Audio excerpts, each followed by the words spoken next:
bago pa lang dito sa channel ko, ay i-click mo ang subscribe button, pati na rin ang notification bell, then select all para hindi mo ko ma-miss at maging updated ka sa mga videos ko.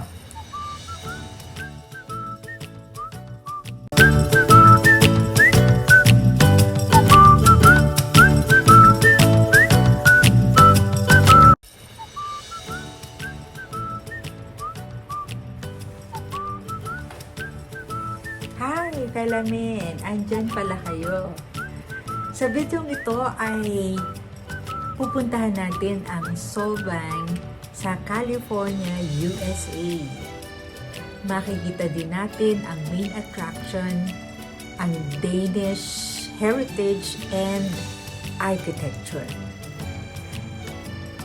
Papasukin din natin ang dalawang souvenir shops at masilip natin ang ilan sa mga presyo ng kanilang mga items o paninda.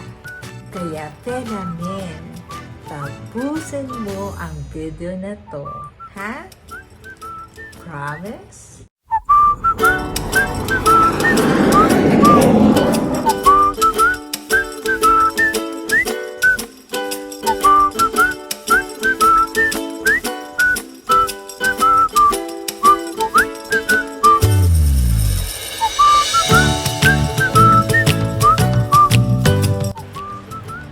Nandito na tayo sa Solvang, ang Danish capital of America.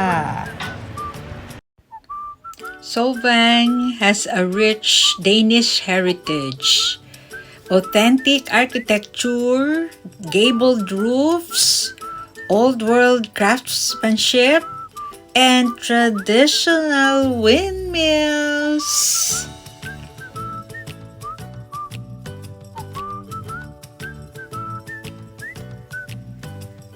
Ganda, oh. Diba, Alamin? Ang ganda sa Solvang. Ang ibig sabihin nga pala, Alamin, ng Solvang sa English ay sunny fields. Okay?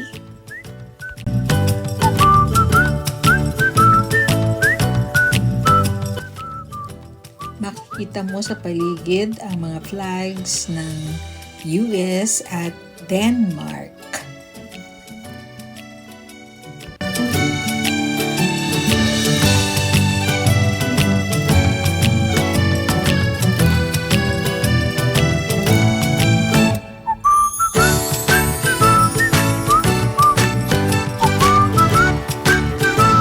Solvang Market.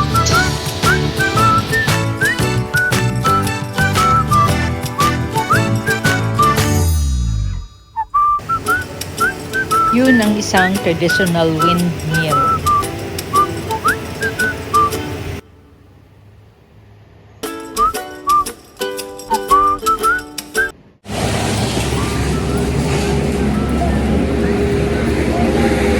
Sarap pagkakay. Ang ganda ng weather.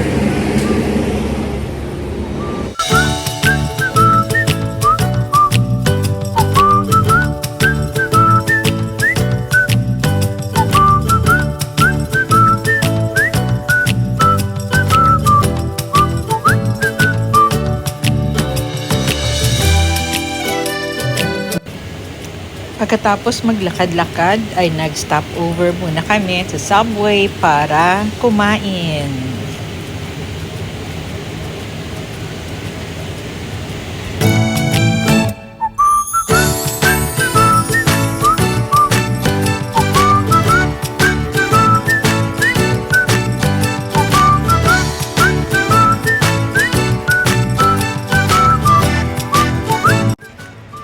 Ito naman ang Solvang Fine Art.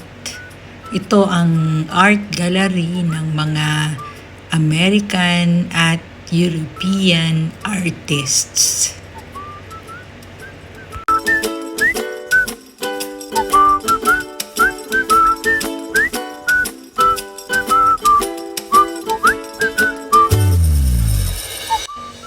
Ito ang Cafe Dolce. Dito kami kumain ng masarap na gelato. Yummy!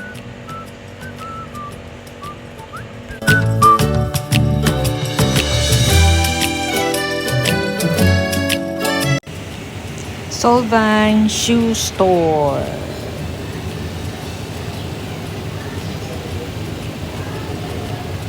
Masarap maglakad-lakad. Maraming makikitang mga small shops, mga boutiques, restaurants, ice cream parlors, souvenir shops. Ayan. So, window shopping lang. Solve na sa Solvang. Yan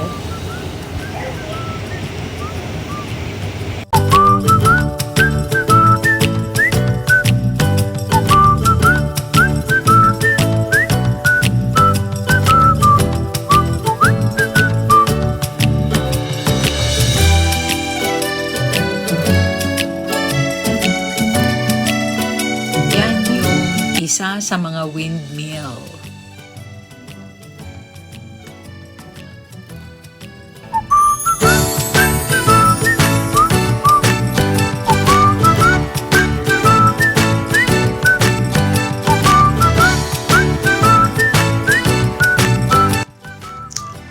Ito naman ang Solvang Bakery.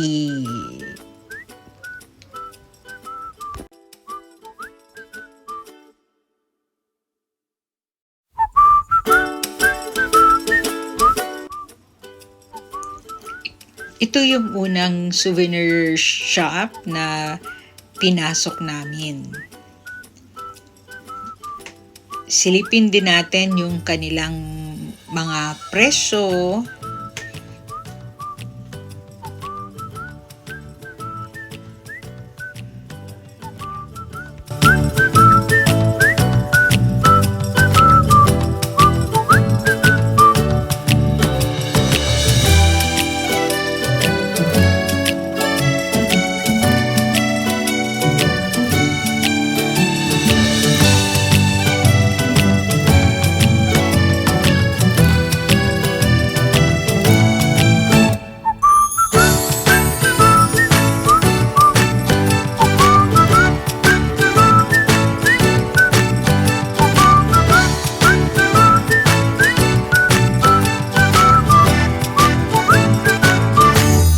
Ito ang KitKat, presyo,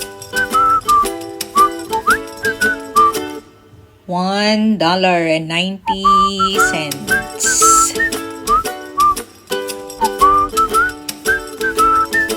Tingnan natin ang presyo ng Toblerone. Presyo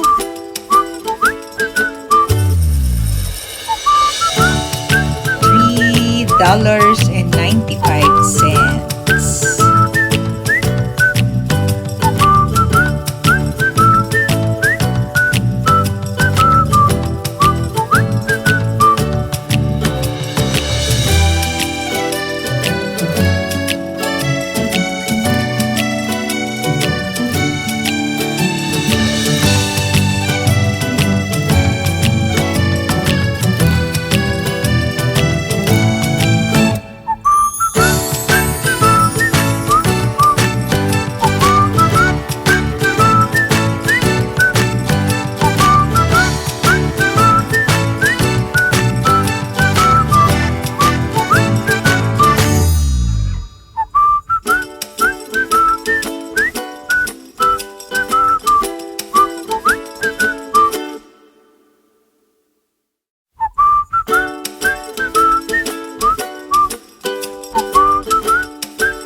Tignan nyo ang discipline ng mga cars Pag may nagko-cross ng street ay humihinto sila malayo pa.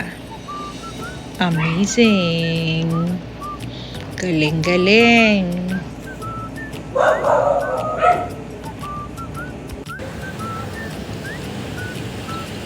Hi, doggy!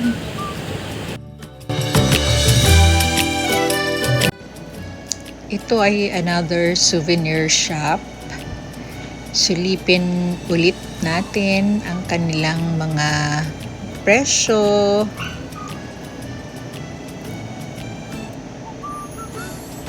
Ayan.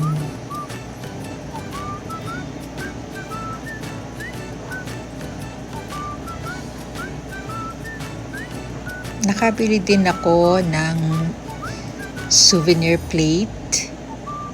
Mamaya, i-reveal ko sa inyo. Cute. Ayan. Windmill. Souvenirs.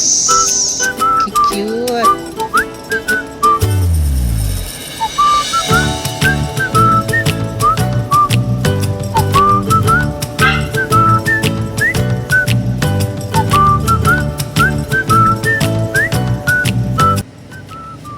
Wow, ang ganda ng mga flowers.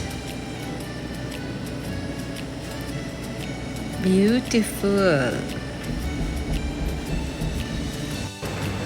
May snow ba dito sa Solvang? Ang sagot, no annual snow. Ito ang Danish Mill Bakery.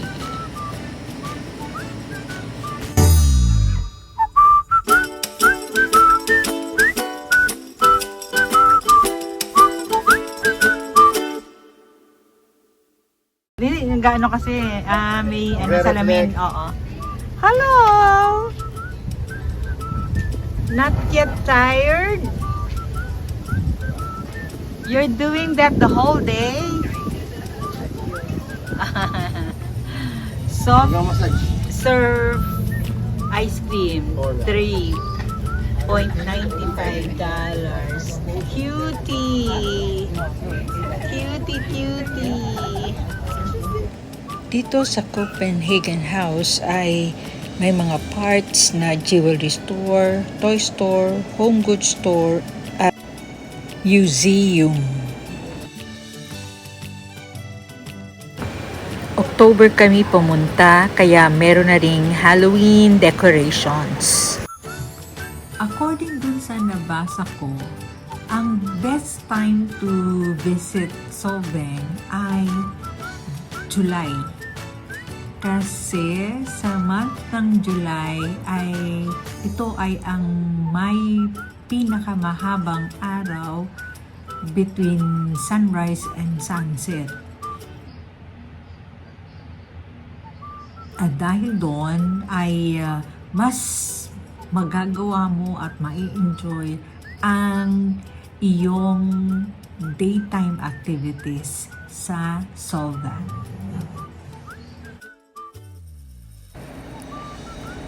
Bye, Solvang! Wonderful place! Ito nga pala, Alamin, ang nabili kong cute na souvenir plate sa Solvang. So, dinidisplay ko to kasama ng mga collections ko ng mga souvenir plates. Sa Alamin, ano masasabi nyo dun sa Solvang at saka sa mga presyo ng paninda sa kanilang souvenir stores? Comment naman dyan, oh!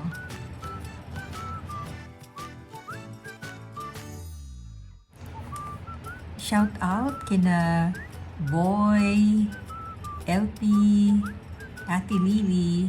Sila ang mga nagsama sa amin doon sa Solvang. Thank you! Ito si Ma'am Amen ng inyong teacher, tindera. Pag nag-like, alright. Pag nag-share, swerte everywhere. At pag nag-subscribe, good vibes! Bye! Keep praying!